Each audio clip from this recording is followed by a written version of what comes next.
from an outsider, let's be honest, it sounds like a cult when you're like, oh, you have to be scared of God. But the secrets of the kingdom lies in his hands.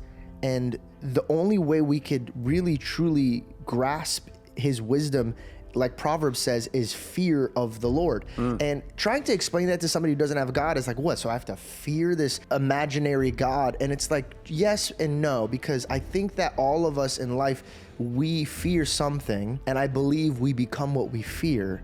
And so if we fear anything but God, it leads to death. And if you fear God, then it brings you to a life of like unbelievable joy and peace and contentment. How do I explain to somebody they really should try to practice fearing the Lord without being cultish or crazy? Or because I really do think that you came to that conclusion of like, well, where do we go after this? And that fear makes you ask questions. It's been said famously that life follows theology.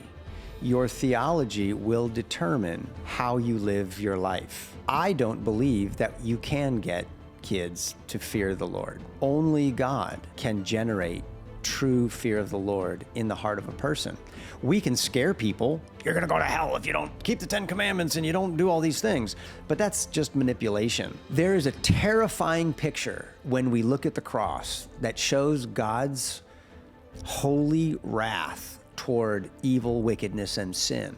That should make us tremble and quake. And when I realize that it's my sin and your sin that put the sinless Son of God on a cross, it terrifies me to see what God had to do, the lengths he had to go to secure salvation for guys like us. What I actually feel toward God is gratitude for his kindness and his mercy, that even though I'm deserving of death, he provided a substitute, a sacrifice.